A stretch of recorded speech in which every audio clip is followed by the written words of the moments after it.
Okay friends, ముందుగా సమస్త గురుమండలికి నా హృదయపూర్వక ఆత్మ ప్రణామాలు. అలాగే వంశీకిరణ్ గురువు గారికి నా హృదయపూర్వక ఆత్మ ప్రణామాలు. అలాగే వింటున్న మీ అందరికీ నా కృతజ్ఞతలు. ఈ జ్ఞానాన్ని మనము ఇంత చక్కగా తీసుకుంటున్నాము ఈ రోజున అంటే ఈ జ్ఞానాన్ని మనకు ఇచ్చినటువంటి ఎల్లంరాజు శ్రీనివాసరావు గారికి నా హృదయపూర్వక ఆత్మ ప్రణామాలు. అలాగే ఆదిశంకరాచార్యుల వారికి నా హృదయపూర్వక ఆత్మ ప్రణామాలు. ఫ్రెండ్స్, ముండకోపనిషత్తు ఆ జ్ఞానాన్ని మనము గత 2 క్లాసుల్లో తీసుకున్నాము. సో ఆ తర్వాత జ్ఞానాన్ని కంటిన్యూ చేసుకుందాము ఇవాళ. సో ఇవాళ వీలైనంత వరకు ఈ జ్ఞానాన్ని పూర్తిగా తీసుకొని ఈ ఉపనిషత్తుని కంప్లీట్ గా తీసేసుకుందాము. నెక్స్ట్ మాండుక్య ఉపనిషత్తు స్టార్ట్ అవుతుంది. సో ఈ జ్ఞానాన్ని, ఈ ముండకోపనిషత్తు జ్ఞానము మనకు ఏం అందిస్తుంది, ఈ జ్ఞానం ఏంటిది, మనం ఏ రకంగా దీన్ని ఆచరణలో పెట్టుకోవడానికి మనం దీన్ని ఉపయోగించుకోవచ్చు అన్నది క్లుప్తంగా మనం తెలుసుకుంటే అది ఆచరణలో పెట్టుకోవచ్చు, అవగాహనకైతే పూర్తిగా తీసుకోవచ్చు. అందుకని వీలైనంత వరకు చక్కగా వినండి కూర్చొని. సో మిగిలిన 2 గతంలో చెప్పుకున్న 2 క్లాసెస్ కూడా వింటే గనక ఇది ఇంకా బాగా అర్థం అవుతుంది, కంటిన్యూగా ఉంటుంది కాబట్టి. ఓకే ఫ్రెండ్స్, ఇక్కడ మనకు జ్ఞాన ప్రసాదము అంటే ఏమిటి అన్నది ఇక్కడ మళ్ళీ చెప్తున్నారు. ఆ జ్ఞాన ప్రసాదం ఏంటి, ఆ రహస్యం ఏంటి అన్నది ఇక్కడ బయటపడుతుంది. మీకు అది వింటే గనక చాలా సంతోషంగా ఉంటుంది. ఆ మాట, ఆ ధైర్యము మనకు ఇస్తున్నారు ఈ ఉపనిషత్తు. ఇక్కడ ఈ ముండకోపనిషత్తు అనే గురువు గారు మనకు ఇక్కడ ఈ జ్ఞానాన్ని చెప్తున్నారు. ప్రతి ఒక్క మానవుడికి జ్ఞానం ఉన్నది. అది మనము ఎక్కడికి వెళ్ళి కొని తెచ్చుకునేది కాదు, ఏ షాప్లోనూ మనకు అది దొరకదు. అది ఎక్కడ ఉంది అంటే మన షాపులోనే ఉంది. మనము షాపుకు వేరే ఎక్కడికో వెళ్ళక్కర్లేదు, ఇంట్లోనే ఒక పదార్థం ఉంది. అది ఏంటిది అంటే అది జ్ఞానం. ఎవరికండి అంటే ప్రతి ఒక్కరికి ఉంది ఆ జ్ఞానం. అది మన యొక్క ఆత్మస్వరూపాన్ని అనుభవానికి తెచ్చుకోవటానికి దానికి శక్తి ఉంది. ఇది ఎవడిస్తున్నాడు హామీ? ఉపనిషత్తు ఇస్తుంది. ప్రతివాడికి జ్ఞానం ఉంది. ఆ జ్ఞానము ఆత్మను అనుభవానికి బాగా తెచ్చుకోగలదు, అవకాశం ఉంది మనకి.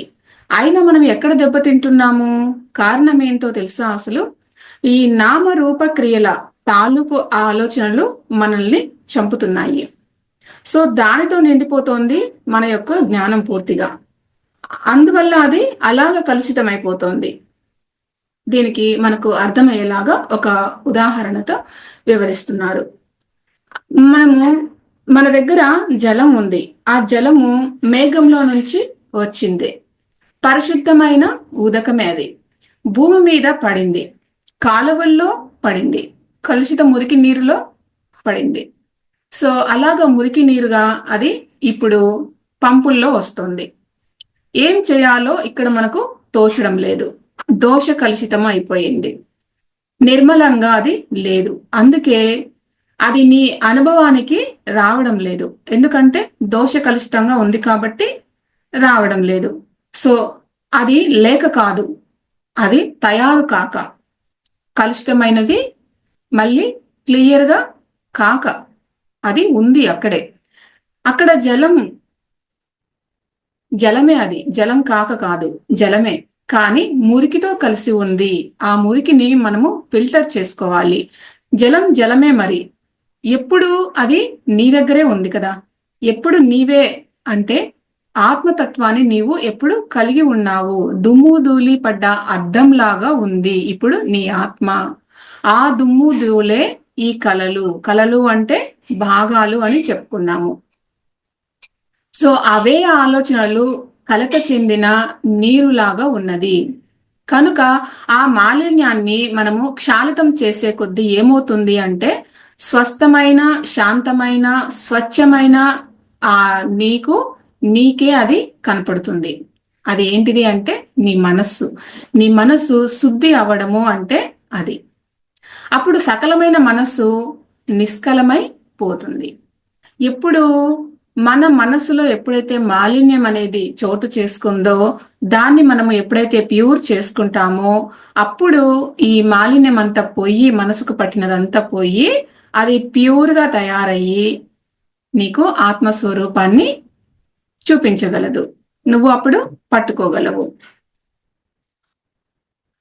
అలాగా శుద్ధం ఎప్పుడైతే చేసుకుంటావో నీ మనస్సును, అప్పుడు మాత్రమే అది చూడటానికి, ఆత్మతత్వాన్ని నువ్వు చూడటానికి నీకు సామర్థ్యం అనేది ఎంతైనా అప్పుడు మాత్రమే వస్తుంది. ఎలా చూస్తుంది అప్పుడు? ఆ ఏకాగ్రమైన మనసుతో చూస్తే గనక అప్పుడు ఆ నిష్కలమైన తత్వం అనేది ఇంట బయట సర్వత్రా నువ్వు అది పరుచుకొని ఉంది అన్నది నీకు అప్పుడు అలాగా కనపడుతుంది. సో అది మా వాడు చెప్పిన పరిదర్శనము. మనకు లాస్ట్ క్లాస్ లో పరిదర్శనము చేయండి అని మనకు ఆ జ్ఞానాన్ని ఇచ్చి అది ఎండ్ అయ్యింది. సో అది మనకి ఇక్కడ చెప్తున్నారు. సో అలాగ పరిదర్శనము చెయ్యి. అది నీవు నిష్కలమైతే గాని నువ్వు దాన్ని చూడలేవు. నువ్వు ఇప్పుడు ఎలా ఉన్నావు? సకలమై ఉన్నావు. సో నువ్వు నిష్కలం కావాలి. నిన్ను నువ్వు శుద్ధం చేసుకో. ఫస్ట్ నువ్వు నిష్కలం అవుతావు అప్పుడు. సో నిష్కలం కావాలి అంటే నీకు అపర విద్య చెప్పినటువంటి అనుష్ఠానము స్వస్తి, ఆ అనుష్ఠానానికి స్వస్తి చెబితే గాని అది కుదరదు. కనుక అవ్వ కావాలి బువ్వ కావాలి అంటే ఎలా కుదురుతుంది? కుదరదు కదా. అలాంటి వాళ్ళకి మేము అందివ్వము అని కూడా మనకి ఇక్కడ చెప్తున్నారు మాస్టర్స్. నీవు కర్మలకు, యోగులకు, వాటికి స్వస్తి చెబితే గాని మేము ఈ విద్య నీకు బోధించినా కూడా నీకు అలాంటప్పుడు సుఖం లేదు. కనుకనే ఆగమ జ్ఞానము అందరికీ అందదు, శాస్త్ర జ్ఞానము అయితే అందరికీ అందుతూ ఉంటుంది. ఇది గురు శిష్య పరంపర ద్వారా మాత్రమే మీరు దీనిని గుర్తించవలసిన విషయము. సో ఈ బంగారం లాంటి మాట చెప్పి ముగించారు భగవత్పాదులు. ఏమని చెప్తున్నారు? మనకు శాస్త్ర జ్ఞానము అయితే అందరికీ అబ్బుతుంది. ఎందుకంటే మనం ఎక్కడి నుంచైనా ఆ జ్ఞానాన్ని తీసుకోవచ్చు, ఒక కొటేషన్స్ రూపంలో మనకు తీసుకోవచ్చు. కానీ అది శాస్త్ర జ్ఞానము మనకు ఆచరణలోకి రావాలి అంటే దాన్ని మనకు అర్థమయ్యే రీతిలో మనకు గురు శిష్య పరంపరలోనే అది మనకు అందించబడుతుంది అని చెప్పి చెప్తున్నారు. ఉపనిషత్తు చెప్పిందా? చెప్పలేదు. ఇప్పుడు మళ్ళా ఇలా అడిగితే నోరు తెరిచి ఇలాగా మాట్లాడింది. ప్రశ్నోపనిషత్తు మళ్ళీ రిపీటెడ్. ఇద్దరు అన్నదమ్ములే అని చెప్పాం కదా. ప్రశ్నోపనిషత్తు ఎలాగైతే దానిలో నుంచి ప్రాణము పుట్టింది, ప్రాణంలో నుంచి అది పుట్టింది, ఇది పుట్టింది అని చెప్పేసి మన 16 కళలలో వాటి జన్మ వర్ణించింది కదా. మనకు ప్రశ్నోపనిషత్తులో షోడశ కళా పురుషుల్లో మనకు వర్ణించింది కదా. అలాగే మళ్ళీ ఆ మాటలే కొన్ని పాత మాటలు, కొన్ని కొత్త మాటలు కలగా పులగం చేసి మనకు ముండకోపనిషత్తు ఏమంటుంది అంటే దానిలో నుంచి అన్ని పుట్టాయండి అంది. ఏవేమి పుట్టాయి అని అడిగితే ఒక అగ్నిహోత్రంలో నుంచి నిప్పు రవ్వలు ఎలాగైతే గాలికి చెదిరి ఎగిరి పడుతూ ఉంటాయో ఆ నిప్పు రవ్వలు ఎక్కడివి అంటే ఆ నిప్పే కదా. ఆ నిప్పు రవ్వలు ఎక్కడి నుంచి వచ్చాయి? ఆ నిప్పు నుంచే కదా వచ్చాయి. అలాగే అక్షరమైనటువంటి అగ్నిహోత్రాల దేదీప్యమానంగా వెలిగిపోతూ ఉన్నటువంటి ఆ పరమాత్మ చైతన్య ప్రకాశంలో నుంచి వచ్చి పడుతూ ఉన్నాయి. ఏం పడుతున్నాయి? అన్ని భావాలు, అన్ని పదార్థాలు. అది ఎలా ఉంది? ఎలా ఉంది? మా ప్రశ్నోపనిషత్తు వర్ణించిన ప్రాణము, మనస్సు ఎక్కడి నుంచి వచ్చాయో తెలుసా? అక్కడ నుంచే వచ్చాయి. ఎలాగైతే అగ్ని నుంచి ఆ జ్వాలల రూపంలో ఎలాగైతే అగ్ని రవ్వలు ఎలాగైతే పడుతున్నాయో ఎగసెగసి, అలాగే మన ఆత్మస్వరూపం నుంచే మనకు ఆ చైతన్యం నుంచి ఇవన్నీ పుట్టాయి అని చెప్తున్నారు. అది ఏమిటో తెలుసా? అది ప్రాణము కాదు, మనము కాదు. కానీ దానిలో నుంచి వచ్చింది మాత్రము ప్రాణము, మనస్సు. వింటూ ఉండండి. గురువు గారు చెప్తూ ఉన్నారు, నీవు అవిద్యా దృష్టి వదలకుండా చూస్తూ ఉంటే దానిలో నుంచి ఇవన్నీ వచ్చినట్లు నీకు కనిపిస్తాయట. కనిపించి ఆ అకలమే సకలమైనట్టు నీకు అపోహ ఏర్పడుతుంది. ఆ అకలము అంటే ఆత్మ చైతన్యము. ఆ అకలమైనటువంటి ఆత్మ చైతన్యంలో నుంచి సకలమైనట్టుగా ఇవన్నీ భాగాలు అందులో నుంచి సకలమైనట్టుగా మనకు కనపడుతూ ఉంటాయి. అది ఒక అపోహ. మనము అదే సత్యము అని నమ్ముతూ ఉంటాము. ఎలాగా? దేహాత్మ దృష్టితో మనము ఉన్నాం కాబట్టి మనకు ఆ దేహమే నేను అన్న దృష్టితో మనం చూస్తూ ఉన్నాం కాబట్టి చూసే కొద్దీ అక్కడెక్కడో ఉంది మనకు ఆత్మ, దానిలో నుంచి ఈ సృష్టి అనేది అయిపోతూ ఉంది. సో ఈ సృష్టి స్థితి లయలు అనేవి మనకు కనిపిస్తూ ఉంటాయి ఆ దృష్టితో మనం చూస్తున్నాం కాబట్టి. సో సా ప్రాణం, సా మనసుని, సర్వేంద్రియం అని, సవిషయం అని ఒక్కదాన్నే ఇన్ని రూపాలుగా మనం భావిస్తున్నాము. ఎలా భావిస్తున్నావు? అదిగో ఆకాశం, ఆకాశంలా కనపడదు, అది నల్లగా కనపడుతుంది. ఆకాశాన్ని వర్ణించండి అని అంటే ఏమంటాము? నల్లగా ఉంది, బాణలా ఉంది, మోకుడులా కనిపిస్తుంది, ఇలాగా మనము ఆకాశాన్ని అంటాము. అలాగే అదిగో ప్రాణము, మనస్సు, ఇవి అవి అన్ని ఏదైతే సృష్టిస్తూ ఉన్నదో అది పరమాత్మ చైతన్యము అంటున్నావు. అది సృష్టిస్తుందా, పెడుతుందా? ఇక్కడ ఆకాశం సృష్టించిందా ఆ తలాన్ని, మాలిన్యాన్ని? అలాగే పరమాత్మ కూడా సృష్టించలా, పెట్టలా. సృష్టి స్థితి లయలు జరగలేదు, జరిగాయి అని చెబుతోంది. ఏది? పూర్వమీమాంస చెబుతోంది జరిగాయి అని. కర్మకాండ అవి వాటన్నిటిని పూర్వమీమాంస చెబుతూ ఉంటుంది. సో ఈ భావాలన్నీ మన బుర్రకి బాగా ఎక్కాయి. ఇక్కడికి వచ్చి మాట్లాడుతూ ఉన్నావు నీవు, లేదు లేదు జరిగింది అనేసి. అందుకే నీ మాట మేము చెప్తూ ఉన్నాము, ఇవి జరిగినట్టు కనపడుతున్నాయి, నమ్మకండి అని. అలా కాక మా ముండకోపనిషత్తు చెప్పినట్లుగా పరమాత్మ దృష్టినే పెట్టుకొని నువ్వు చూస్తే గనక ప్రాణము లేదు, మనస్సు లేదు, దానికి ఏదీ లేదు. నీవు అజ్ఞానంతో చూస్తే ఉన్నటువంటివి అవి నిజంగా ఉంటాయా? నువ్వు అజ్ఞానంతో చూస్తున్నావు కాబట్టి అవి కనపడుతున్నాయి. అజ్ఞానంలో నాకు అక్కడ ఆకాశము నలుపు అని కనిపిస్తూ ఉంది, నిజంగా ఉందా అది? అలాగే నీవు అజ్ఞానవశాత్తు అనుకుంటున్నావు ఆత్మ చైతన్యానికి ఇవన్నీ చేరిపోయాయి అని. ఇది ఎలాంటిది అంటే, స్వప్నంలో ఒక కుమారుడు జన్మించినట్లు ఒక ఆవిడకి కల వచ్చిందట. తెల్లవారితే నేను గొడ్రాలినే కదా అని అనుకుంటూ ఉంది. నాకు కుమారుడు జన్మించాడా ఏంటి? మరి ఎక్కడా కుమారుడు జన్మించాడు నీకు అంటే, నీకు అసలు సంతానం ఉందా లేదా అని అడిగితే, నేను స్వప్నంలో కన్నాను కదా సంతానాన్ని. అలాగే ఇప్పుడు ఈ సృష్టి జరిగిందా లేదా అని చెబితే, స్వప్నంలో జరిగిన సృష్టి లాంటిది ఈ సృష్టి అంతా కూడా అని చెప్పడం జరుగుతుంది. దీన్ని బట్టే సగుణంగా భావిస్తున్నావు పరమాత్మని. విరాట్ రూపాన్ని దర్శించడానికి నువ్వు ప్రయత్నిస్తున్నావు. బ్రహ్మాండంగా వర్ణిస్తున్నాయి ఈ గ్రంథాలన్నీ. మమ్మల్ని అడిగితే అవన్నీ దానిలో నుంచి ఎలా వచ్చాయో తెలుసా? ఏవేవి వచ్చాయో తెలుసా? అసలు ఏమేమి వచ్చాయండి దానిలో నుంచి అని అడిగితే చెప్తున్నారు, సమస్తము వచ్చాయట. సమస్తము అంటే ఏమిటవి? దానిలో నుంచే కొండలు, కోనలు, అరణ్యాలు, సముద్రాలు, ఇవి అని సందేహం లేదు. అన్ని కూడా సమస్తము అందులో నుంచే వచ్చాయి. సో అచేతన పదార్థాలైన వనము, నదులు, ఇలాగ సముద్రాలు ఇవే కాదట, దేవతలు, మనస్సులు, మనుషులు, పశువులు, పక్షులు, ప్రాణశక్తి, ఔషధాలు, మన ఆలోచనలు, సాలోచనలు అన్ని దానిలో నుంచే వచ్చాయట. సమస్తము ఒకే ఒక పదార్థంలో నుంచి వచ్చింది. అదే భూతయోని అనే మాటకు అర్థం. ఇప్పుడు నిజంగా వచ్చాయా? ఏమి రాలేదు. వచ్చాయి అనుకుంటే అపర విద్యకు సంబంధించిన విషయం అది.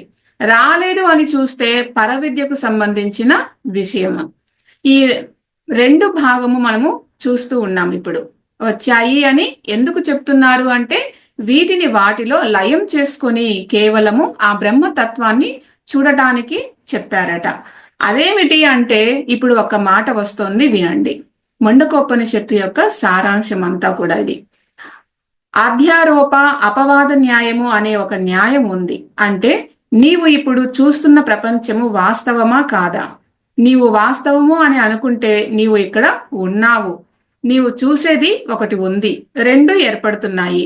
అంటే నీవు ఉన్నావు, నువ్వు చూసేది ఒకటి ఉంది, నువ్వు చూస్తున్నది ఒకటి ఉంది. నువ్వు చూస్తున్నావు కదా, సో ఇలాగ ఈ రెండు ఏర్పడ్డాయి. నువ్వు చూస్తున్నది నీ దృష్టి ఒకటి, నీకు కనపడుతోంది మరొకటి. ఈ రెండింటిలో చూసే నీవు వాస్తవమే, నీకు కనిపించే ఈ జగత్తు వాస్తవమే. ఇప్పుడు మనకున్న చూపు అది. సో మనకున్న చూపు మనకు మన జగత్తు కూడా ఆ చూపుకు కనపడుతుంది. నేను ఉన్నానా లేనా అంటే నేను లేను అని ఎవడు అనడు కదా. ఇప్పుడు మీరు ఉన్నారా అని ఎవరైనా మనల్ని అడిగితే నేను ఉన్నాను అనే కదా అంటాము, నేను లేను అని అనం కదా మనము. నేను ఉన్నాను అనేటటువంటిది ఒక సత్యమే. నేను చూస్తున్నాను, నేను చేస్తున్నాను అని అనుకుంటూ ఉన్నది అది సత్యమే. ఇంతవరకు సత్యమే నీకు. ఈ రెండింటికి ఏమని పేరు అంటే వస్తువు అని పేరు. వస్తువు అంటే ఫ్యాక్ట్, వాస్తవము. వాస్తవము అనేది దీనిలో నుంచే వచ్చింది. ఈ చూసేవాడికి జీవుడు అని పేరు, ఈ కనిపించేదానికి జగత్తు అని పేరు. ఈ జగత్తు మళ్ళీ పిండాండము ఉంది, బ్రహ్మాండము ఉంది. పిండాండము అంటే మన శరీరము, బ్రహ్మాండము అంటే మన చుట్టూ ఉన్నటువంటి ఈ ప్రపంచము. ఈ రెండిటిని కలిపి ప్రపంచము అని పేరు పెట్టాము మనము. సో ఇదే మాయ, ఇదే నాది అనుకునేటటువంటి పదార్థము. మరి నేను ఎవరు? దీన్ని నిరంతరం చూస్తూ చూస్తూ దీని వల్ల కలిగే కష్టసుఖాలు అనుభవిస్తూ చేస్తూ దీనిలో నుంచి బయటపడటము ఎలాగా అని మళ్ళీ ఆలోచిస్తూ మదన పడుతూ ఉన్నటువంటి ఒక జ్ఞానం. ఆ జ్ఞానమే జీవుడు. దానికి గోచరించేదే ఈ జ్ఞానం. ఇది ప్రపంచం, జీవ జగత్తులు ఇవి. ఇప్పటి వరకు ఏమంటే నమ్మకము ఇవి రెండు ఉన్నాయని. కళలు అని దేనికి పేరు పెట్టింది ఉపనిషత్తు? ప్రాణం దగ్గర నుంచి నామం దగ్గర వరకు ఏవైతే వచ్చాయో వాటికి కళ అని పేరు పెట్టింది. షోడశ కళలు అవి. ఆ షోడశ కళలే ఈ ప్రపంచమంతా. అది బ్రహ్మాండమైన అదే, పిండాండమైన అదే. ఇక ఆ కళలు తప్పిస్తే ఏది ఉంది? అకలమైనది ఉంది అన్నాడు. అకలము ఎక్కడ ఉంది ఇప్పుడు? ఈ చూసే నేను అకలమా? ఇప్పుడు ఈ ప్రపంచంను చూస్తున్నా నాలో భాగాలు లేవా అంటే నాలో భాగాలు ఉన్నాయి కదా. కళ అంటే ఒక భాగము. సో నాలో భాగాలు ఉన్నాయా లేవా? మీరు వేదాంతము అది మనసుకు తెచ్చుకొని ఈ వేదాంతాన్ని మాట్లాడకండి. ఇప్పుడు ఈ అనుభవాన్ని తెచ్చుకొని ఇప్పుడు మాట్లాడండి. అనుభవంతో చెప్పండి నాలో కళలు ఉన్నాయా లేవా అని. సో వేదాంతం దృష్టిలో పెట్టుకొని చెప్పడం కాదు, ఇప్పుడు నీ అనుభవంతో చెప్పు అని అడుగుతున్నారు. మాట్లాడితే నాలో కూడా కళలు ఉన్నాయి. ఏమిటవి? ఆలోచనలు. అవే కళలు. ఆలోచనలు లేని మనిషి అసలు ఉన్నాడా? ఆలోచించకుండా ఎవరైనా ఉన్నారా? అటువంటి మనుషులు జాగ్రత్త అవస్థలో లేవు. స్వప్నావస్థలో లేడు తను. సుషుప్తి అవస్థలో ఉన్నాడా? ఎవరు? ఈ కళలు లేని మనిషి ఉన్నాడు అంటే ఆలోచనలు ఎప్పుడు సుషుప్తి అవస్థలో లేడు. ఉన్నాడు అంటే ఉన్నాడా అంటే సుషుప్తి అవస్థలోనే కేవలము ఉన్నాడు. ఎందుకంటే మనకు నిద్రపోయేటప్పుడు సుషుప్తి అవస్థలో కళలు అనేవి రావు కదా, గాఢంగా నిద్ర అవుతాం కదా, గాఢ నిద్ర అనమాట. సో అక్కడ కళలు అనేవి లేవు. సో ఆలోచనలు అప్పుడు మాత్రం లేవు. వాడు అకలమయ్యాడు. అక్కడ ఏమయ్యాడు అంటే అకలమయ్యాడు వాడు. అకలము అంటే ఆత్మ చైతన్యము. సో అకలము అయ్యాడు అనవచ్చు ఆ స్థితిలో. కళలు లేవు కాబట్టి. కానీ మళ్ళీ కళలు వచ్చి పడుతూ ఉంటాయి తెల్లవారేసరికి, మనం లేచేసరికి. మళ్ళీ లేచి కూర్చుంటాడు కదా తను. లేచి కూర్చున్నప్పుడు కళలు ఎక్కడి నుంచి వస్తున్నాయి? అంతకుముందు లేనిది వస్తుందా? రాదు కదా. అంటే లేని పదార్థం అనేది రాదు, ఉన్న పదార్థం అనేది పోదు. ఇది మనకు సిద్ధాంతం. సో మరి లేని కళలు ఎక్కడి నుంచి వచ్చాయి? ఉన్నాయన్నమాట. అంటే దీన్ని బట్టి అంటే గాఢ నిద్రలో కూడా కళలు ఉన్నాయి. అయితే బయట పడకుండా ఉన్నాయి. గాఢ నిద్రలో ఏమవుతుందండి అంటే గాఢ నిద్రలో ఉండటం వల్ల అవి బయటపడట్లేదు. అవి బయటపడనంత మాత్రాన లేవు అంటామా?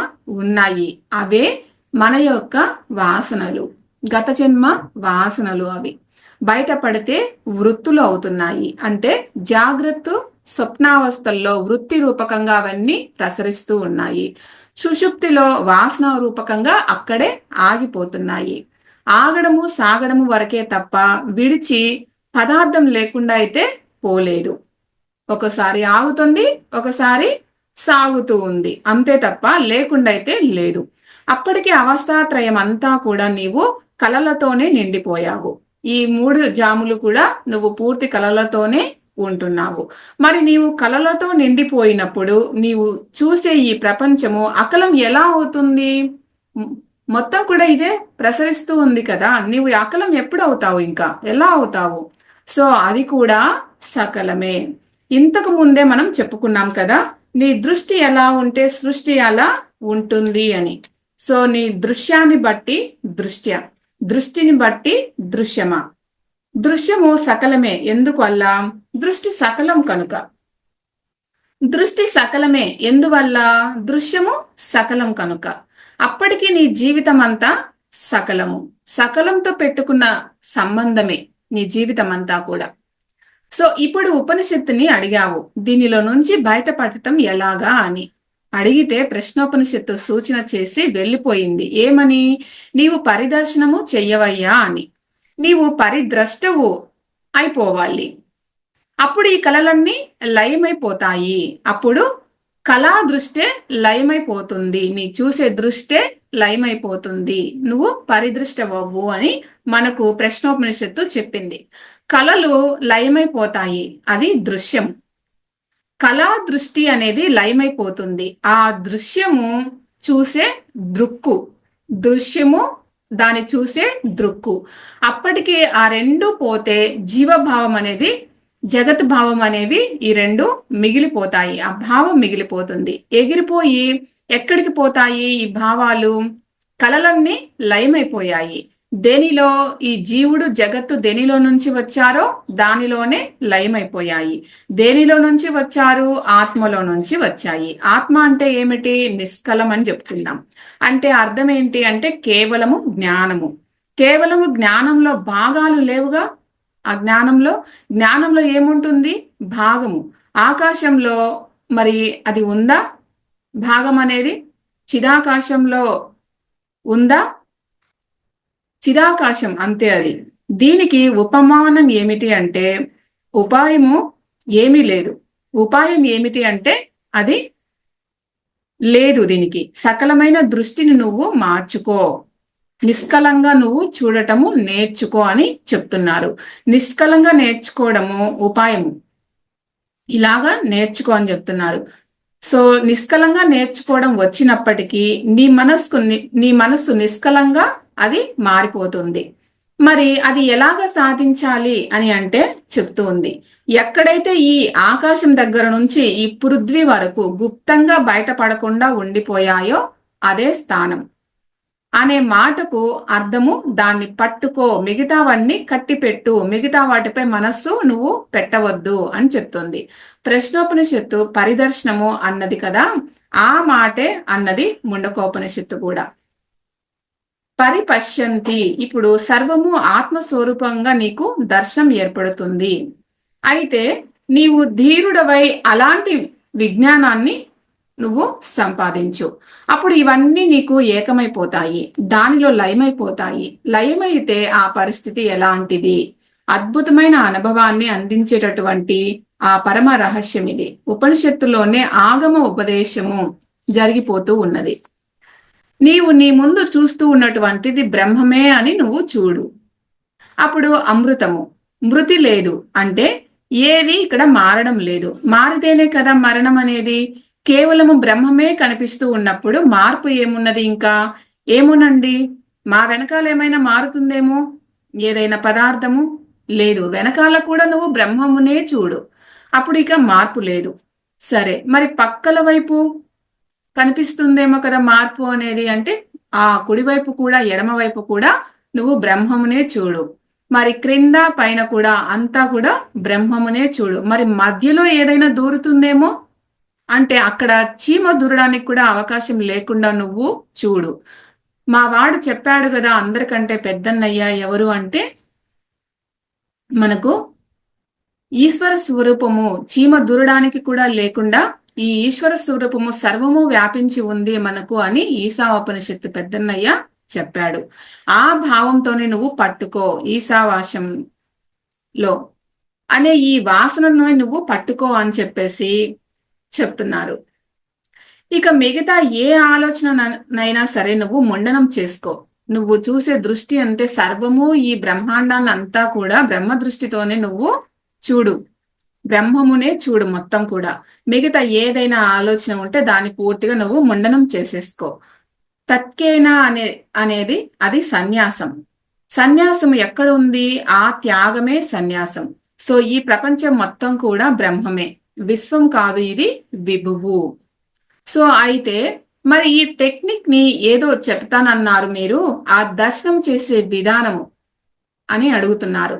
రెడీగా ఉన్నారా అని అడుగుతోంది ఉపనిషత్తు. రెడీగా అంటే ఏంటి? నీ మనస్సు ప్రశాంతంగా ఉందా? ప్రసన్నం అవడమే నీవు.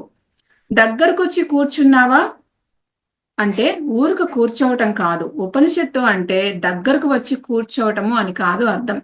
ఊరికే దగ్గర కూర్చోవటం కాదు, మనసు దగ్గరకు వచ్చి కూర్చున్నదా అంటే నువ్వు ఎక్కడ కూర్చుంటే అక్కడ నీ లోపల నీ మనసు నీ దగ్గరకు వచ్చి కూర్చున్నదా అని అడుగుతుంది ఉపనిషత్తు. అది కూర్చోవడము అంటే శరీరం దగ్గర కూర్చోవటం కాదు, మనకు దగ్గరగా ఆ మనసు దానికి దగ్గరగా ఉన్నదా లేదా అని అడుగుతోంది. ఉందండి. అప్పుడు బ్రహ్మ విద్యను బోధించాలట గురువు. అంతే కదా. బాడీ ప్రజెంట్, మైండ్ ఆబ్సెంట్ అన్నట్లు మన కళ్ళ ముందర అందరూ కూర్చుంటే గురువులు ఎంత బోధించినా అది మన మనస్సుకు ఎక్కదు. అలాంటప్పుడు వాళ్ళు బోధించరు. సో అందుకని నీ మనసు నీ దగ్గరకు వచ్చి కూర్చున్నదా, సో అప్పుడు ఆ బ్రహ్మ విద్యను గురువులు బోధిస్తూ ఉన్నారు. ఆ విద్య అన్నప్పుడు అపర విద్య కాదు, అది పరవిద్య అని చెప్పాను కదా. అంటే అర్థము మనసు ఒక ఆలోచన చేస్తూ ఉంటది ఎప్పుడు. ఏమిటి ఆలోచన అంటే ఏదో ఒక పని పెట్టుకోవాలి నేను. అది లౌకికమైన కర్మ అయినా కర్మే, శాస్త్రం చెప్పిన విధులైన కర్మే. ఈ పని చేయాలి ఆ పని చేయాలి అని నువ్వు ఎప్పుడైతే అనుకుంటావో ఆ పనిగా నీ మనస్సు మారిపోతుంది. నువ్వు ఏ పనైతే చేయాలని అనుకుంటావో ఆ పని తాలూకు మనస్సు ఆ పనిగా మారిపోతుంది. శాస్త్రోక్తమైన కర్మలు జపతపాలు చేయాలనుకుంటున్నప్పుడు జపతపాలుగా నీ మనస్సు మారిపోతుంది. నీవు ఏది చేయాలని సంకల్పిస్తే ఆ రూపకంగా నీ మనస్సు మారిపోతూ ఉంటది. నువ్వు జాగ్రత్త. సహజ కర్మలుగా ఇది మారిపోతుంది, శాస్త్ర కర్మలుగా అది మారిపోతూ ఉంటది. మరి మారిపోతే ఏమండి? మారిపోతే అనేకత్వము మారిపోతూ ఉంటే ఇలాగ ఆ పని చేయాలి ఈ పని చేయాలి అని చెప్పేసి నీ మనసు ఎప్పుడు మారిపోతూ పనుల మీదకి వెళ్తూ ఉంటే అది ఏమవుతుంది అంటే అనేకత్వం అనేవి అక్కడ వస్తూ ఉంటుంది. అనేకత్వం అంటే అవే కళలు, అవే భాగాలు. కళలను నీవు ముండనం చేసుకోమని ఒక పక్క చెప్తూ ఉంది మనకు ఈ ముండకోపనిషత్తు. చెప్తూ ఉంటే అలాగా నువ్వు కళలను ముండనం చేసుకుంటూ ఉన్నావు. ముండనము అంటే అలంకరించుకోవటం బాగా. అంటే నీవు ఆ పని చేస్తూ నిష్కలమైన తత్వంగా నువ్వు మారిపోవాలి అంటే నీ మనస్సు కుదురుతూ ఉంటుందా? కుదరదు. కనుక ఇప్పుడు ఆటోమేటిక్ గా కర్మ మార్గం అనేది ఇక్కడ ఎగిరిపోతుంది. అంటే నీ ప్రిపరేషన్ ఏంటయ్యా అంటే ముందు ఈ ఆగమము నీ మనస్సుకు పట్టాలి అంటే కర్మల వైపు నువ్వు చూడకూడదు. ఏ కర్మలండి అంటే శాస్త్రోక్త కర్మలు. అసలు పనికి రాదు శాస్త్రోక్త కర్మలు, చేయకూడదు అని, వాటిని చెయ్యకుండా ఉండండి అని చెప్తుంది. అద్వైత సాధకుడు శాస్త్రోక్త కర్మలు సన్యసించాలి. కర్మ సన్యాస యోగము భగవద్గీతలో చెప్పింది. కర్మ సన్యాసము అంటే ఏమిటో నేను చెప్పాను. మీరు ఎన్నిసార్లు చెప్పినా మర్చిపోతారు. కారణం ఏంటంటే ఆ వాసనలు బలీయంగా మిమ్మల్ని పట్టుకొని ఉన్నాయి. ప్రతి ఒక్కరికి అవి పట్టుకొని ఉన్నాయి, ఇందులో సందేహం లేదు. కనుక పదే పదే మనము వినాలి. పదే పదే వింటూ ఉంటే అప్పుడు గాని మనకు జిడ్డు వదలదు. ఇప్పుడు మళ్ళీ పదే పదే వినిపిస్తూ ఉన్నాను మీకు. కర్మ సన్యాసము అంటే లౌకిక కర్మలు కాదండి, శాస్త్రోక్త కర్మలని మీరు నిర్మోహమాటంగా వదిలేయండి. నిర్మోహమాటంగా అంటే రేపు మీరు గృహస్థులు కూడా ప్రదక్షిణ చెయ్యకూడదు. మీరు నవగ్రహాలకు దగ్గరకు వెళ్ళి అక్కడ ప్రదక్షిణలు మరియు చేస్తూ ఉంటే గనక ఇక్కడ నమ్మకం ఎక్కడుంది? గ్రహశాంతి శాస్త్రం మీద మీకు నమ్మకం ఉంది అని ఇక్కడ చెప్పాలి. సో నమ్మకం ఉంది అక్కడ మీకు. మీరు భూత వైద్యుల దగ్గరికి వెళ్ళి అడుగుతూ ఉన్నారు అంటే నమ్మకాలు ఉన్నాయి. దయ్యాలు ఉన్నాయని చెప్పేసి మీకు నమ్మకాలు ఉన్నాయి. సో మీరు ఏ పని చేస్తున్నా నమ్మకం పెట్టి చేస్తూ ఉంటారు. ఆ నమ్మకము ఒమ్ము చేయండి. అబ్బే అది పనికి రాదు మాకు, అదంతా కర్మే, అవన్నీ కలలను పెంచుకోవడమే. అంటే శాస్త్రోక్త కర్మలు ఇక్కడ పనికిరావు అని, అంటే సహజ కర్మలు అనమాట. సహజ కర్మలను నువ్వు చెయ్యకు, తప్పనిసరి అయితేనే నువ్వు ఆ కర్మలేవో అలాంటి సహజ కర్మలని నువ్వు చెయ్యి. అంటే ఇప్పుడు ఉచ్ఛ్వాస నిశ్వాసాలు సాగుతూ ఉంటుంది, ఇది సహజ కర్మ. వీటిని మానుకోమనైతే చెప్పరు ఎవరు కూడా, అంటే అవి సహజ కర్మ జరిగిపోతూ ఉంటుంది. మరి ఇంకా తిండి తినడం అనేది కూడా అంతవరకు మనము పెట్టుకోవాలి. శరీరం కేవలము కర్మ. అంతటితో తృప్తి పడుతున్నావా నీవు? పడటం లేదు కదా. అందుకనే పరిదర్శనము ఎలా ఉంటుంది అంటే, నీకు చెప్పినా కూడా నీ మనసుకు అది రాదు. కారణము నీవింకా ముండనము చేసుకోలేదు, పరిదర్శనము ఇంకా కాలేదు. అంటే నీ ఆలోచనలు ఇంకా నీ మనసులో ఉన్నాయి. ఆ ఆలోచనలు మనసులో పెట్టుకొని నేను సప్లై చేసే ఆలోచనలు కూడా నీవు లోపలికి తీసుకోవాలని నువ్వు ప్రయత్నిస్తున్నావు. అంటే అటువంటి ఆలోచనలను నువ్వు ఆల్రెడీ పెట్టుకొనే ఉన్నావు నీ మనసులో. మళ్ళీ నేను చెప్పే ఆలోచనలను కూడా అందులోనే పెట్టుకోవాలని నువ్వు ప్రయత్నిస్తున్నావు. సో అది ఒక ఆముదము సీసా అనుకుందాము. ఆల్రెడీ ఆముదంతో ఉంది, అంటే ఒక మందుతో అది ఉంది. అందులోనే నువ్వు మళ్ళీ తిరిగి తేనెను పోయమంటున్నావు. అది ఒక ఆల్రెడీ ఉన్నటువంటి ఒక మందు సీసా అనుకో. ఆ సీసాలో నేను తేనె పోయాలి అంటే ఏమన్నా అర్థం ఉందా అందులో? తేనె మంద, తేనెనా మంద? నీకు తేనె కావాలి అంటే నీకున్నటువంటి ఆ మందు సీసాల్లో ఫస్ట్ నువ్వు ఏం చేయాలి? ఆ మందును ఖాళీ చేయాలి. ఖాళీ చేస్తేనే కదా, అంటే ముండనం చేయాలి. ఇక్కడ సిగ్గు వదలకుండా అడుగుతూ ఉంటారు, కనుకనే వాళ్ళ అనుభవం ఎప్పుడు కూడా మనకు అందించారు. ఇక్కడ అర్థమవుతోంది. అంటే ఇలాగ అడుగుతూ ఉంటారు కదా సహజంగా. మనలో ఎప్పుడు మనం ఖాళీ చేసుకొని గురువు గారిని అడిగినప్పుడు ఆయన ఇచ్చిన ఆ జ్ఞానము మనం తీసుకోగలుగుతాము, మన లోపలికి ఎక్కించుకోగలుగుతాము. ఆల్రెడీ మన లోపల కొన్ని ఉన్నాయి, భావాలు, ఆలోచనలు, జ్ఞానము మన వేలో మనకున్నాయి. వాటిని ఖాళీ చేసుకోకపోతే గురువు గారు ఇచ్చిన జ్ఞానం మనకి ఎక్కడికి ఎక్కుతుంది? మన లోపలికి. అందుకని దాన్ని ఫస్ట్ ఖాళీ చేసుకో అని చెప్తున్నారు. సో అది చేత కాదు అందరికి. ఎందుకంటే వాడు చూస్తూ ఉన్నటువంటిది నీకు ఆ చూపు ఎందుకు ఇవ్వలేడు? మరి ఇప్పుడేమన్నారు భగవత్పాదులు? ప్రతి వాడి మనసులో పరమాత్మను పట్టుకునేటువంటి సామర్థ్యము ఆల్రెడీ మనకు ఉంది అని చెప్పారు. కానీ ఆ అవకాశం లేక అందరూ కూడా పాడైపోతున్నారు, ఈ మానవులందరూ అని చెప్పారు కదా మనకి. మరి ఆయన చెప్పిన మాట తప్పుగా చెప్పాడా? అంటే ఉందన్నమాట. అవకాశం అయితే మనకు ఉంది, ఉండి కూడా ఉపయోగించుకోలేక ఇలాగా పోతున్నాము. అది ముందు ఖాళీ చేసుకోవాలి. అది ఖాళీ చేయడమే ఆ మాట. సో అసాధ్యము అని అంటున్నారు. అది ఖాళీ చేసుకోవడం అనేది అసాధ్యము అంటున్నారు. ఊరికే తలకాయలు ఊపడం కాదు కదా. మళ్ళా బయటకు పోయారు అంటే మళ్ళీ మనకు అవే కనపడతాయి. గ్రహాలు కనిపిస్తూ ఉంటాయి, గుడి గోపురాలు కనిపిస్తూ ఉంటాయి. మరి మనకు అవన్నీ కుదరదు. యోగాభ్యాసం మరి మానుకో అంటే మానుకోలేము అలాంటివి. సో ఆసనాలు అనేవి అస్సలు వదులుకోము. విపස්සనకు పోదాము అని అంటూ ఉంటారు. శస్త్రచికిత్స జరుగుతూ ఉంది, అక్కడకు పోదాము అని అంటూ ఉంటారు. అంటే ఇవన్నీ కూడా ఏంటివి అంటే చాపల్యాలు. ఇవన్నీ మనకు చాలా ఉంటాయి, పిచ్చిగా ఉంటాయి. మేము కరాఖండితంగా చెప్తూ ఉన్నాము ఉపనిషత్తు తరపున. ఏమని? వాటన్నిటిని అవతల పారేయి అని. అంటే వినేటప్పుడు వింటారు, మళ్ళీ ఆ వాసన ఉంటుంది. ఎందుకు అంటే ఈ గురువుగారు, ఇలాంటి గురువుగారులు చెడగొడుతూ ఉంటారు ఈ లోకాన్నంతా. అంటే ఈ బాధ గురువులంతా కూడా ఇలాంటి వాళ్ళు, ఇలాంటివి చెప్పే వాళ్ళు తయారైపోయి ఉన్నారు. పరిపరి విధాలుగా ఇది ఉంది నీ మనస్సులో. సో పనికి మాలిన గురువులు బోధిస్తే అది యమధర్మరాజే చెప్పాడా లేదా? ఆ మనకు కేనోపనిషత్తులో చెప్పారు, కఠోపనిషత్తులోనూ చెప్పారు, చివాట్లు పెట్టి అక్కడ చెప్పారు. బుద్ధి లేకపోతే ఎలా? పనికి మాలిన గురువుల యొక్క ఉపదేశాల వల్ల మరి ఈ మంత్రాలకు చింతకాయలు అనేవి తయారైపోతూ ఉంటాయి. ఆ మంత్రం కేవలము ఒక శబ్దము, అది ఒక కళ. అంటే అది నీ మనసుకు వస్తే ఆలోచనగా ఒక కళ, అంటే ఒక భాగము. కళ అకలమైపోవాలని ఒక పక్క మేము చెప్తూ ఉంటే ఇంకా కళలు పెంచుకుంటూ ఉంటారు మీరు. అప్పుడు మహామంత్రం చెబుతా అని ఒక అమ్మాయి వచ్చి అడిగింది, నాకు ఈ మహామంత్రాన్ని చెప్పండి అని. అంటే ఆమె ఎలా ఉంది అంటే ఆల్రెడీ మనసులో కొన్ని ఆలోచనలను, కొన్ని ఇందాక మనం చెప్పుకున్నటువంటి భావాలను అన్నిటినీ పెట్టుకొని ఉంది. ఇక్కడికి వచ్చి గురువు గారిను అడిగింది, ఆ మంత్రాన్ని మాకు చెప్పండి అని. అప్పుడు గురువు గారు అంటున్నారు, నువ్వు ఎలా ఉన్నావు అంటే రెండు పడవల్లో, ఆ ఆ పడవలో ఒక కాలు, ఈ పడవలో ఒక కాలు పెట్టుకొని నిలబడి ఉన్నావు.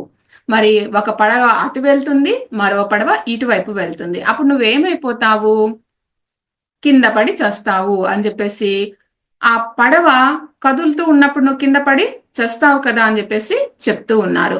అంటే దీని అర్థం ఏంటంటే, నువ్వు ఏదైనా ఒకదాన్ని పట్టుకో, రెండిట్లో ఉండొద్దు. నీ మనసును శుద్ధం చేసుకుని ఒకదాన్ని పట్టుకో, అప్పుడే నువ్వు పట్టుకోగలవు ఆ జ్ఞానాన్ని అని చెప్పి మనకు అర్థమయ్యే విధంగా వివరిస్తున్నారు.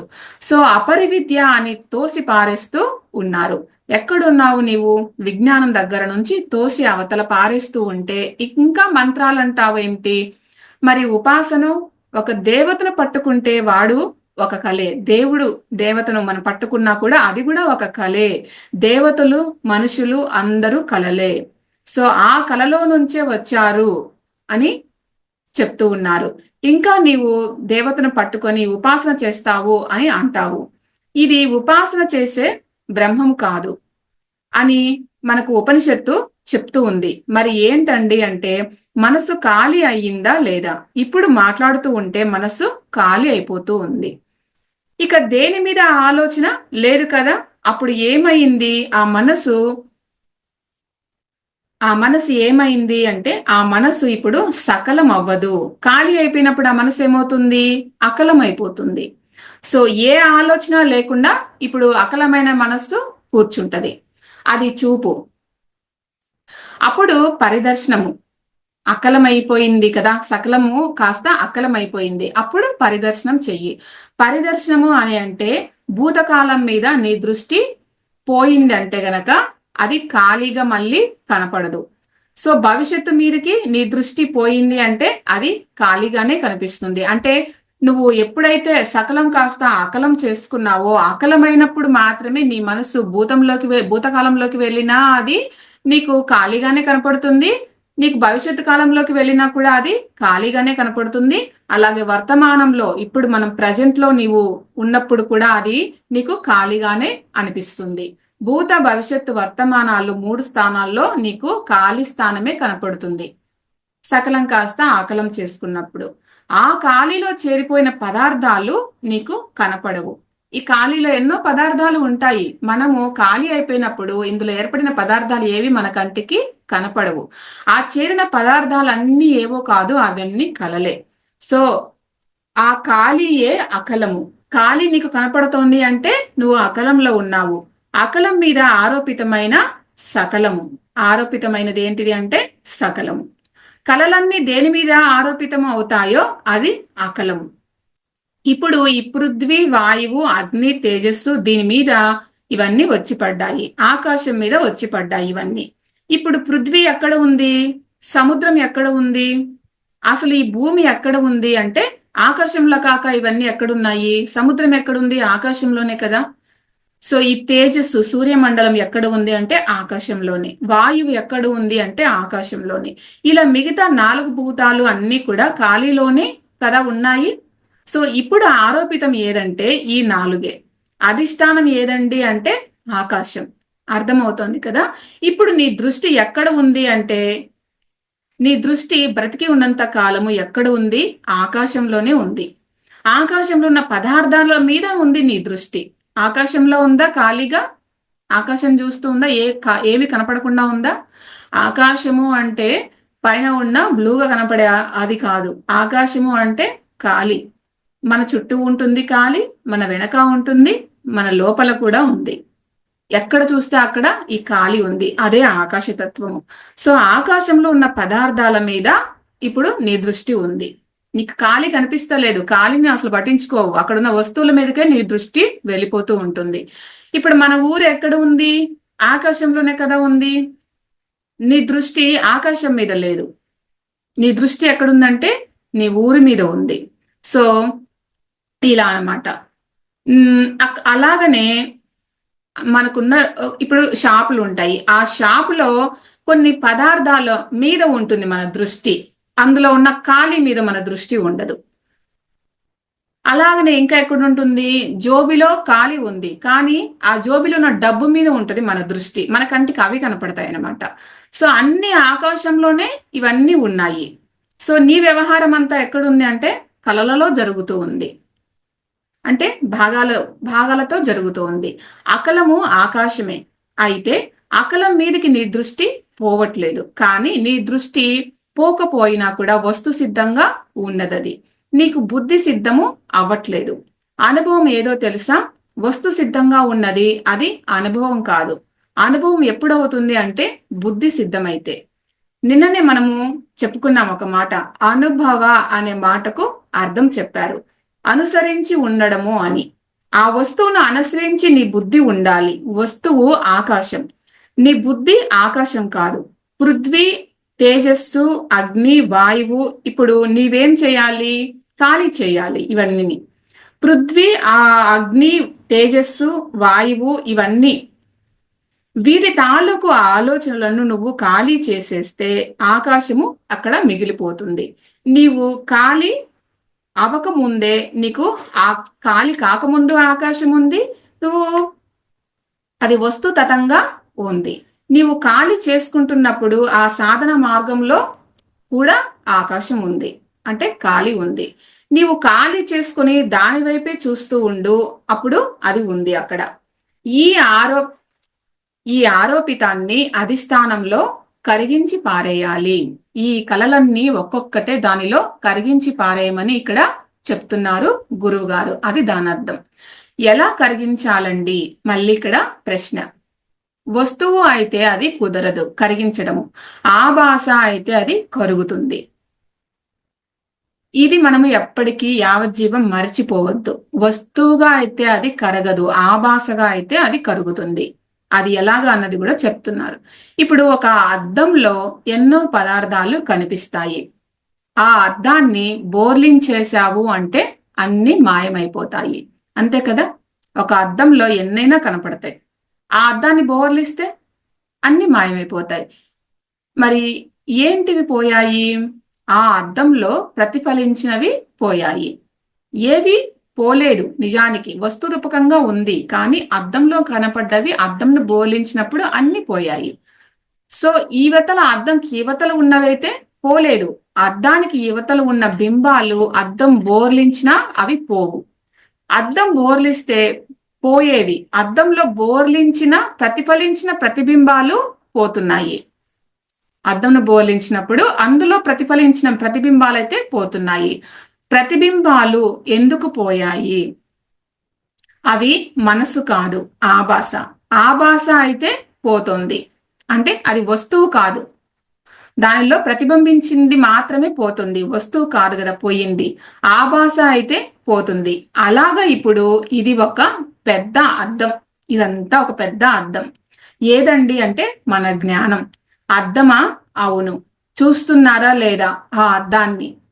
అందరూ ఎక్కడ దేంతో చూస్తున్నారు? మన యొక్క స్ఫురణతో చూస్తున్నారు. ఇది ఒక పెద్ద అద్దం. అవును, మీరంతా నాకు కనిపిస్తున్నారు. దేనిలో నాకు కనిపిస్తున్నారు? నా స్ఫురణలో మీరంతా నాకు కనపడుతున్నారు. నా జ్ఞాన దర్పణంలో మీరందరూ నాకు కనిపిస్తున్నారు. ఏది దర్పణంలో కనిపిస్తూ ఉంది? అది బింబమా ప్రతిబింబమా? చెప్పండి. ఒక క్షణంలో మీకు అనుభవానికి అది అందించవచ్చు నేను. మీకు దర్పణంలో ఎప్పుడు కనిపిస్తుందో అది తప్పకుండా ప్రతిబింబమే. దర్పణంలో కనిపిస్తుంటే అద్దంలో కనపడుతున్నది ఏంటి అంటే ప్రతిబింబమే. దర్పణము బయట ఉంటే బింబమా?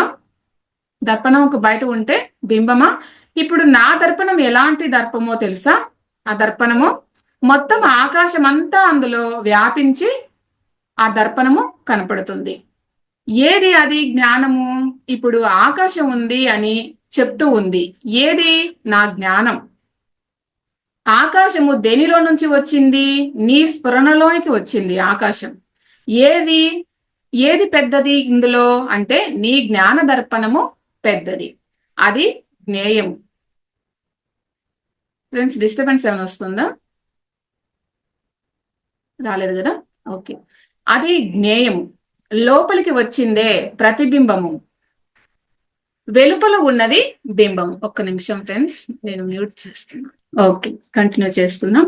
ఇప్పుడు ఆకాశం ఉంది అని చెప్తూ ఉంది. ఏది? నా జ్ఞానం.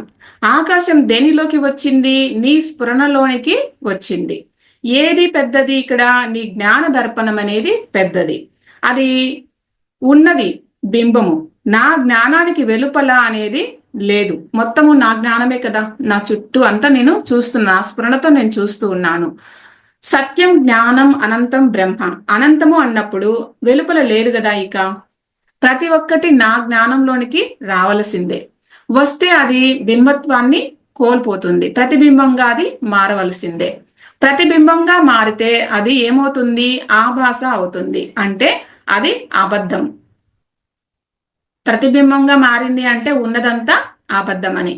ఎప్పుడు అబద్ధం అవుతుంది? నీవు దేనిలోనికి వచ్చిందో దాన్ని చూడగలిగినప్పుడు. చూస్తే, నీవు అద్దం యొక్క స్పృహ లేకుండా చూస్తే అది వాస్తవం అనిపిస్తుంది. అద్దము స్పృహతో గనక నువ్వు చూస్తే అవాస్తవం అయిపోతుంది వాస్తవం అంతా కూడా. కనుక నీవు నీ జ్ఞాన స్వరూపమే సర్వత్రా పరుచుకొని ఉన్నట్టు ఆ స్ఫురణ మీద నువ్వు మనసు పెడితే అప్పుడు ఏమవుతుంది? అకలమైపోతుంది నీ మనస్సంతా. స్ఫురించే పదార్థము మీద పెడితే కనుక అది సకలమైపోతూ ఉంటది. ఇదే సంకల్ప వికల్పాలు మనసు యొక్క. సో కనుక ఆ మనసును వికల్పం వైపు నుంచి నిర్వికల్పం వైపుకు నువ్వు తిప్పు. అంటే అర్థం ఏంటి అంటే అనేక రూపాలు నువ్వు ధ్యానం చేయకుండా ఈ రూపాలన్నింటినీ అవన్నీ దేనిలో ఉన్నాయి అనే భావన చేస్తూ స్ఫురణే కదా నేను స్ఫురణనే కదా అని అనుకుంటూ అహమస్మి అని ఆ అధిష్టానము ఏదైతే ఉందో ఆ అధిష్టానమే నీవు కనుక నువ్వు పట్టుకోగలిగితే ఇక అవన్నీ లయమైపోతాయి. ఇది మనకు ముండకోపనిషత్తు చెప్తూ ఉంది. ఈ గొప్ప సందేశాన్ని మనకు ఇచ్చింది. సో నీవు అకలము, కొత్తగా సృష్టించుకునేది కాదు. అది సిద్ధంగానే ఉంది. నీవు సృష్టించుకోవాల్సినది నీ మనస్సు. ఆ మనస్సును అకలం సృష్టించుకో. నువ్వు అకలంగా దాన్ని మార్చుకో. సకలంగా ఇప్పుడు నీ మనస్సు ఉంది. అకలం చేసుకో దాన్ని. అకలం ఎలా చేసుకోవాలి అంటే అకలమైన ఆలోచననే నువ్వు తెచ్చుకో. అకలమైన ఆలోచన అనగా బ్రహ్మం అహమస్మి అంటే ఉన్నదంతా కూడా నేనే అన్న ఆలోచనను, ఆ స్ఫురణను తెచ్చుకో. సచ్చిత్తుల తాలూకు స్ఫురణే అకలము అని పేరు. సత్ చిత్తు అంటే ఆత్మ మనకు ఎలాగా అది తెలుస్తుంది అంటే సత్తు చిత్తుల తాలూకు స్ఫురణ, అదే అకలం.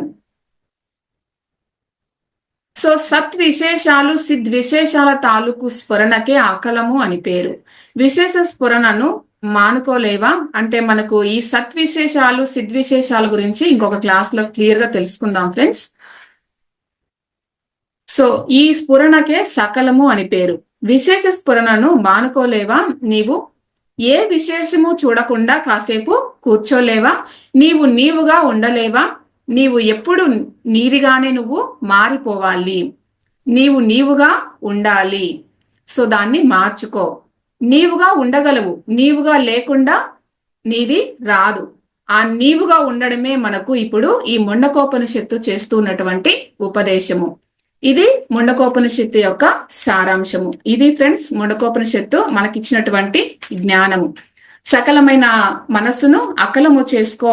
అలాగ నువ్వు పరిదృష్టవు అవ్వు. అప్పుడు నీకు మొత్తం అంతా నీ స్ఫురణలో నీ అద్దం మీద పడుతూ ఉన్నదంతా కూడా ఆభాస అవుతుంది. ఆభాస అంటే అదంతా కూడా అబద్ధం అని. నువ్వు వస్తు సిద్ధంగా దీన్ని మార్చలేవు. ఆభాసగా నువ్వు దీన్ని నీ స్ఫురణలో మార్చుకోగలవు. నువ్వు ఎప్పుడు ఆత్మదృష్టితో చూడగలిగినప్పుడు నువ్వు ఇవన్నిటిని మార్చగలవు. ఇదంతా ఒక అబద్ధం అని చూడగలవు అని చెప్పి మనకు చాలా క్లియర్ గా చెప్పింది. అది friends thank you so much. Next Mandukya ఉపనిషత్తు స్టార్ట్ చేసుకుందాము. థ్యాంక్ యూ ఫ్రెండ్స్, నాకు ఈ అవకాశం ఇచ్చినందుకు. Thank you.